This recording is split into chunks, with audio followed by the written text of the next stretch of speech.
ഇനി നമുക്ക് ക്രൈസ്തവ സമൂഹം നേരിടുന്ന പ്രശ്നങ്ങൾ ഇക്കുറി വോട്ടിംഗിൽ പ്രതിഫലിക്കുമെന്നാണ് കത്തോലിക്ക Congress global director father Philip Kaveel പറയുന്നത്. അതെ, വന്യജീവി പ്രശ്നങ്ങൾ പരിഹരിക്കുന്നതിൽ സംസ്ഥാന സർക്കാർ പരാജയപ്പെട്ടു. റബ്ബർ വിലയുടെ കാര്യത്തിൽ കേന്ദ്ര സംസ്ഥാന സർക്കാരുകൾ ഒളിച്ചുകളി നടത്തുകയാണ്. ന്യൂനപക്ഷങ്ങളിൽ ന്യൂനപക്ഷമായ ക്രൈസ്തവ സമൂഹം വിവേചനം നേരിടുന്നുണ്ട് എന്നും ഫാദർ ഫിലിപ്പ് കവീൽ ന്യൂസ് 18നോട് പറഞ്ഞു. തിരഞ്ഞെടുപ്പ് അടുത്ത സാഹചര്യത്തിൽ കത്തോലിക്ക കോൺഗ്രസിൻ്റെ ഗ്ലോബൽ ഡയറക്ടർ ഫാദർ ഫിലിപ്പ് കവീലാണ് നമുക്കൊപ്പം ഇപ്പോൾ ചേരുന്നത്.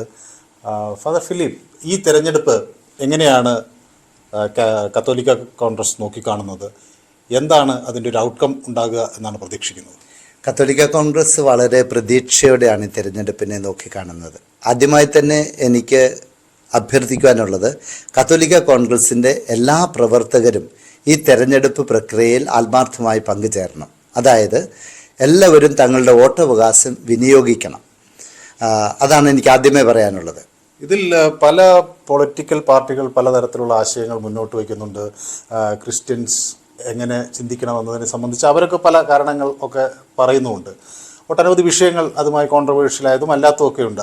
അതിൽ എങ്ങനെയാണ്, എന്തായിരിക്കാം പ്രധാന ഒരു ആസ്പെക്റ്റായി ഈ തെരഞ്ഞെടുപ്പിൽ വോട്ട് ചെയ്യുമ്പം ഈ കമ്മ്യൂണിറ്റിയുടെയോ അല്ലെങ്കിൽ കാത്തലിക് കോൺഗ്രസിൻ്റെയോ മുന്നിൽ വരുന്നൊരു പ്രധാന വിഷയം എന്താണ്? കത്തോലിക്ക കോൺഗ്രസിനെ സംബന്ധിച്ചിടത്തോളം ഈ തെരഞ്ഞെടുപ്പ് അല്ലെങ്കിൽ ഈ തെരഞ്ഞെടുപ്പ് പ്രക്രിയ തന്നെ ഈ നാടിൻ്റെ നന്മയ്ക്ക് വേണ്ടിയുള്ള ഒരു കാര്യമാണ്. ഇവിടെ സമത്വസുന്ദരമായ എല്ലാവർക്കും സമാധാനത്തോടെ ജീവിക്കാൻ സാധിക്കുന്ന ഒരു സംവിധാനം ഉണ്ടാകണം. അതിനുള്ള ഗവൺമെൻറ്റുകളാണ് വരേണ്ടത്. ഒരു ഗവൺമെൻറ് എന്ന് പറയുമ്പോൾ ഈ നാട്ടിലെ പൗരന്മാർക്ക് നന്മ ചെയ്യുന്ന ഒരു സംവിധാനമായിരിക്കണം. ഈ പൗരന്മാരുടെ ജീവിത സുരക്ഷ പ്രധാനമാണ്. അവർക്ക് ജീവിക്കാൻ വേണ്ടുന്ന സ്ഥിതിവിശേഷം ഇവിടെ സംജാതമാക്കേണ്ടതുണ്ട്. അവർക്ക് വിദ്യാഭ്യാസം ലഭിക്കണം. അവർക്ക് പരസ്പര സ്നേഹത്തിൽ ജീവിക്കുവാൻ, സൗഹൃദത്തിൽ ജീവിക്കുവാനുള്ള ഒരു സമാധാന അന്തരീക്ഷം ഈ നാട്ടിൽ സംജാതമാകണം.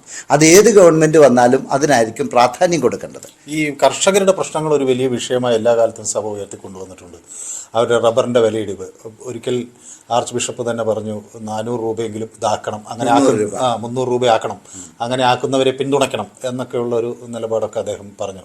അതിൽ BJP-യോട് അയിത്തമില്ല എന്നൊക്കെ അദ്ദേഹം പറഞ്ഞു. അപ്പം എങ്ങനെയാണ് ആ വിഷയങ്ങളെ കാണുന്നത്? അത് കേന്ദ്ര സർക്കാരിൽ അത്തരം പ്രതീക്ഷകൾ ഉണ്ടോ? കർഷകരുടെ വിഷയങ്ങൾ എപ്പോഴും സഭയുടെ ഒരു പ്രധാന വിഷയം തന്നെയാണ്. കാരണം ബഹുഭൂരിപക്ഷം വരുന്ന സഭാ അംഗങ്ങളും കർഷകരാണ്. ഈ കർഷകർ ഇന്ന് ഈ നാട്ടിൽ വളരെയധികം ജീവിക്കാൻ ബുദ്ധിമുട്ടുന്ന ഒരു വിഭാഗമായി മാറിയിട്ടുണ്ട് എന്നുള്ളതിൽ യാതൊരു തർക്കവുമില്ല. നിങ്ങൾക്ക് തന്നെ സമകാലീന സംഭവങ്ങളൊക്കെ എടുത്തു നോക്കിയാൽ മതി.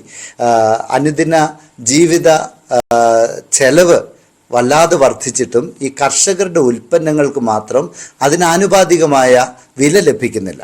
അതുകൊണ്ടാണ് കത്തോലിക്ക കോൺഗ്രസും സഭാ നേതൃത്വവും കർഷകർക്ക് ജീവിക്കാൻ ഉതകുന്ന വില ലഭിക്കണമെന്ന്, അവരുടെ കാർഷിക വിളകൾക്ക് വില ലഭിക്കണമെന്ന് ആവശ്യപ്പെട്ടത്. അതുമാത്രമല്ല പ്രധാനപ്പെട്ട വിഷയങ്ങൾ, ഈ നാട്ടിൽ മറ്റു വിഷയങ്ങളുണ്ട്. കത്തോലിക്ക കോൺഗ്രസ് ഈ കഴിഞ്ഞ ഡിസംബർ മാസം 11-ാം തീയതി തൊട്ട് 22-ാം തീയതി വരെ കാസർഗോഡ് തൊട്ട് തിരുവനന്തപുരം വരെ അതിജീവന യാത്ര എന്ന പേരിൽ ഒരു യാത്ര നടത്തി. ആ യാത്രയിൽ എടുത്തു പറഞ്ഞ 3 കാര്യങ്ങളുണ്ട്. ഒന്ന്, ഈ നാട്ടിലെ വന്യജീവി ആക്രമണങ്ങൾക്ക് പരിഹാരം കണ്ടെത്തണം. 2, കാർഷിക വിളകൾക്ക് കർഷകർക്ക് ജീവിക്കാൻ ആവശ്യമായുള്ള വില നൽകണം.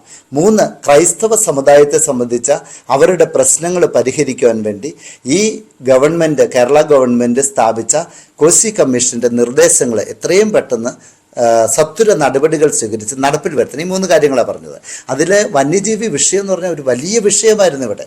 അത് ഏതെങ്കിലും വിഷയങ്ങളിൽ ഈ സർക്കാരുമായി ചർച്ച ചെയ്യുകയോ അവരിൽ നിന്ന് എന്തെങ്കിലും ഉറപ്പ് ലഭിക്കുകയോ എന്തെങ്കിലും ചെയ്തിട്ടുണ്ടോ? സർക്കാർ പൊതുവായിട്ട് പറയുന്നതല്ലാതെ കൃത്യമായ ഒരു ആക്ഷൻ എടുത്തായിട്ട് എനിക്ക് തോന്നുന്നില്ല. പ്രത്യേകിച്ച് ഈ വനം വന്യജീവി വകുപ്പ് ഇവിടെ വളരെ നിരുത്തരവാദിത്വപരമായ ഒരു നിലപാടാണ് പലപ്പോഴും സ്വീകരിക്കുന്നത്.